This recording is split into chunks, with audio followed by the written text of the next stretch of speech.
Assalamualaikum warahmatullahi wabarakatuh. Kembali lagi bersama Merapi Flasher di sini.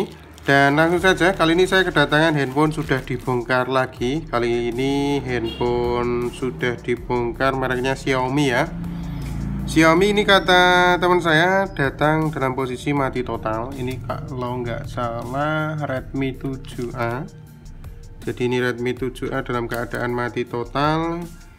Dan katanya habis colok speaker aktif dan handphone panas ya.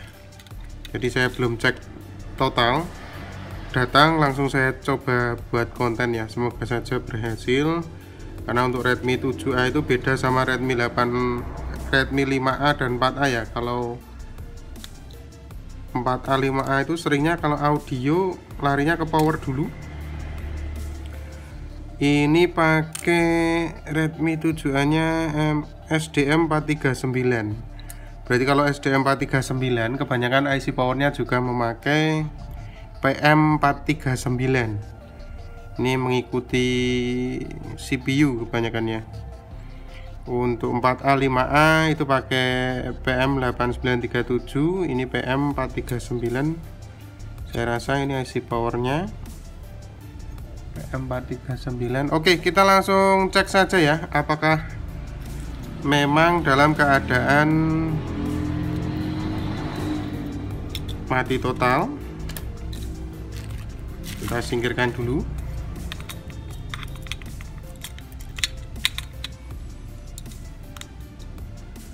Jadi langsung kita cek saja. Untuk tombol powernya di mana ya? Saya rasa di bawah ya. Tidak ada respon apapun. Coba kita lakukan charger untuk konsumsi arus pengisian. Kita gunakan tegangan 5,2 volt. 5,2 volt kita coba masukkan. Sekarang kita akan cek untuk konsumsi pengisian tanpa baterai terlebih dahulu.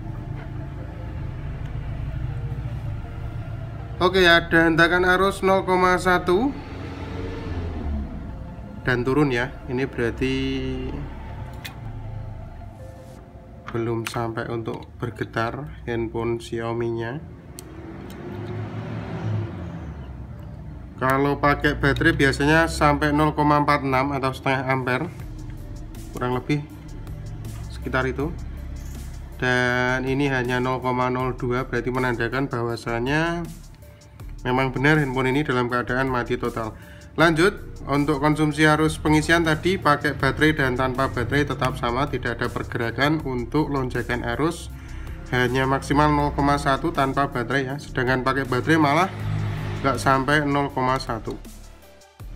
Jadi kemungkinan besar handphone ini memang short di bagian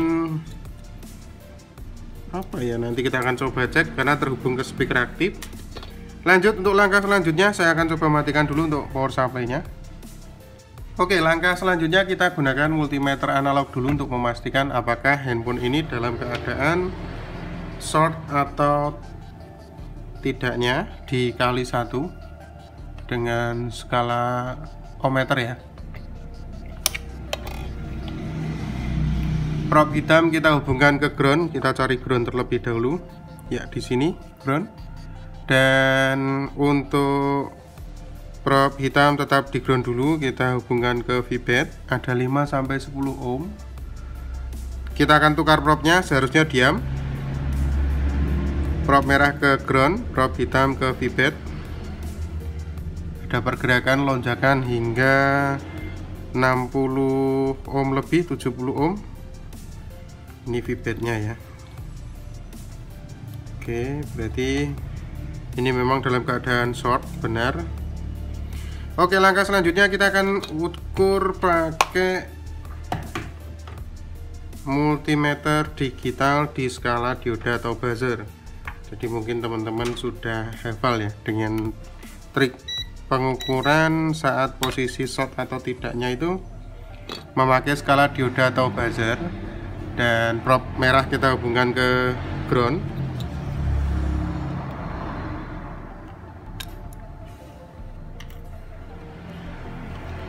Oke, Kita teliti dulu, ini bagian IC apa ini, RF, ini PMI kecil ini CPU, ini eMMC. Jadi di bagian ini bagian penguat akhir ya, biasanya penguat akhir, dan ini power ya. Langkahnya kita akan coba cari bagian kapasitor yang banyak ini, kutu-kutu ini. Jadi kita coba gunakan multimeter digital, probe merah kita hubungkan ke ground, probe hitam kita coba ke titik ukur kapasitor ya. Kalau kapasitor normal itu ada hambatan dalam dan salah satu sisinya harus ground. Di kapasitor normal seperti ini ya.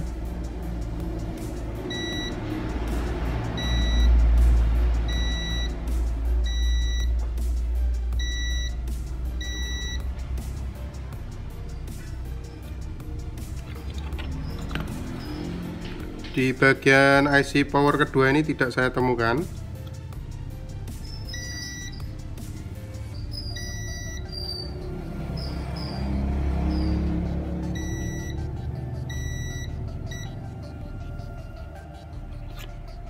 Oke, lanjut kita bagian belakang ya, PCB belakang ini.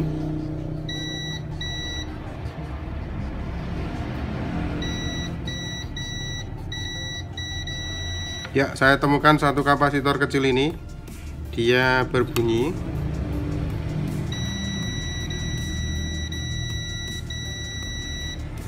Ini menandakan bahwasanya jalur yang dilewati itu bermasalah, kapasitor ini ya.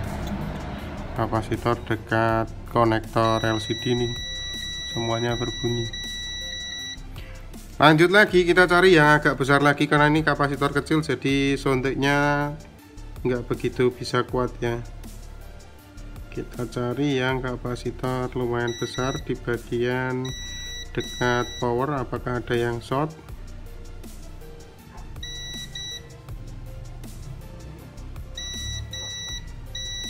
Ya, bisa teman-teman ketahui di sini dua kapasitor ternyata short juga. Jadi menunjukkan angka 0 di kedua sisinya ya. Atau enggak jadi kapasitor tapi jadi lilitan kalau seperti ini, kedua sisinya berbunyi.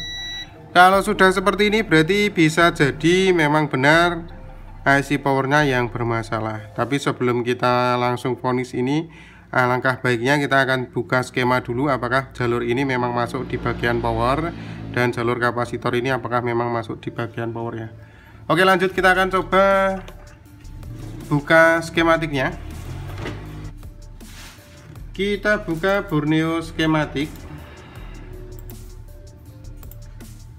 Jadi ini bisa kita pastikan untuk Redmi 7A datang dalam posisi mati total dan short, dan kita dapati untuk shortnya di bagian kapasitor, kedua kapasitor ini ya. Nanti kita tengok jalurnya lari kemana.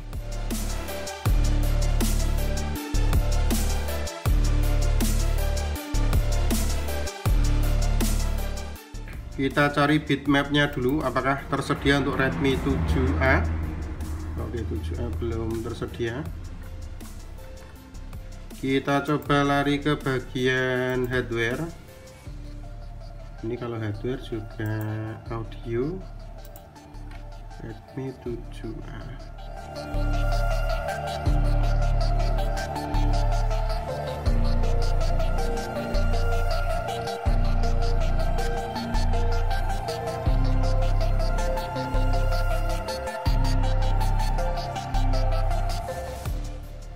Ya, ternyata memang kalau terhubung ke speaker reaktif itu kebanyakan kalau ke Xiaomi larinya ke power ini ya. Untuk yang short itu dua kapasitor ini, tadi kita sudah cek dua kapasitor ini short dan satu kapasitor dekat dengan konektor apa itu, LCD atau UI port ya, LCD ya, karena ada resistor kecil-kecil ini biasanya itu LCD. Jadi kapasitor ini short dan dua kapasitor ini yang besar-besar ini short. Dan untuk jalurnya memang kalau terhubung speaker aktif itu larinya ke power. Kita akan masuk di skematiknya.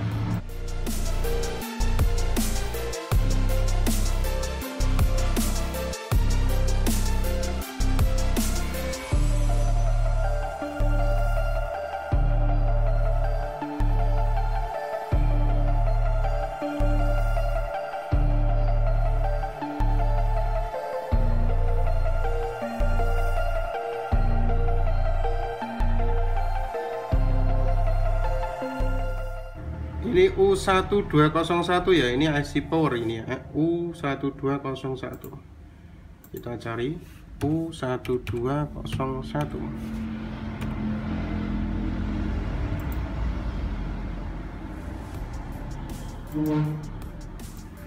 Ya, ternyata benar pakai PM439. Jadi ini karena pakai SDM 439, biasanya memang powernya pakai PM439. Ini powernya.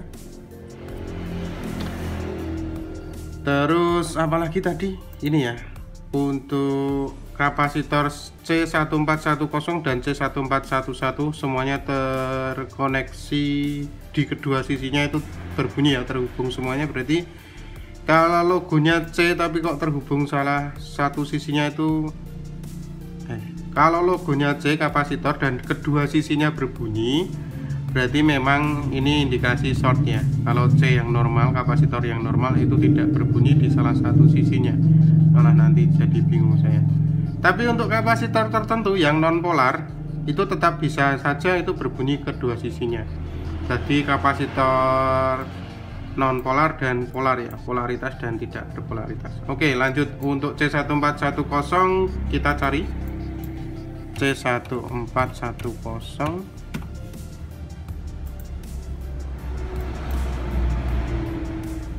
Oh iya, ternyata memang benar C1410 dan C1411 salah satu sisinya terhubung dengan ground dan satu sisi yang lain itu masuk ke bagian regulator ya, Vrec S 4,2 volt. Ini 4,2 volt atau 2.05 mungkin. Oh iya, ini 2.05 mungkin 2 volt ini yang keluar masuk ke L1404. Jadi memang benar ini PM439 nya yang bermasalah. Terus ini kapasitor apa lagi yang di sini? C1733, kita coba cari C1733.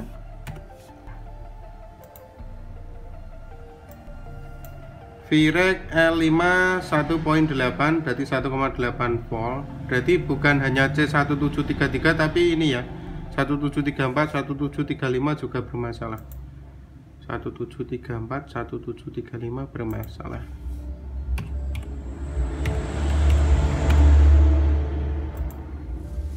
Nih, di sini dan di bawah ini bermasalah. Apakah benar seperti itu? Jadi teman-teman bisa memastikan lagi untuk kapasitor yang berbunyi. Jadi ini yang C1733 dan ini C1734, C1735.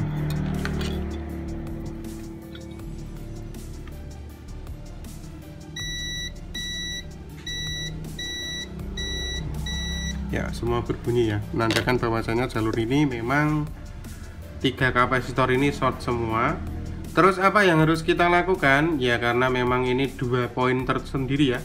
Untuk Vrec L5 1,8 dan yang tadi itu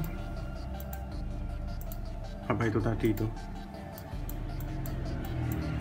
C1410, C1410.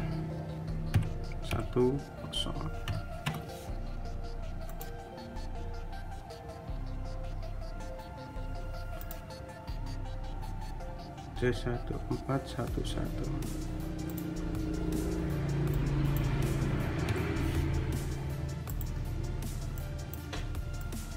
Tadi kok kayaknya nggak kesini lah. Ya, ini apa? C1411, C1410. Vrec S4 2.05. Dua tegangan yang berbeda ya, 2,05 dan 1,8 volt. Ini menandakan kalau kapasitor dicabut semuanya pun saya rasa tidak ada respon, tidak, tetap short ya saya rasa. Tidak, mungkin tidak penyebabnya ini karena dua tegangan yang berbeda, 2.05 dan 1,8 tadi. Jadi kemungkinan besar ini yang bermasalah bagian PM439 nya. Ini tanpa kita coba tembak, saya rasa saya lebih baik ini angkat ya.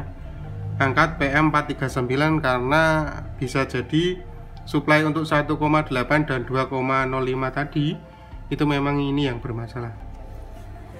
Oke, kita gantikan PM439, saya tutup dulu untuk skemanya.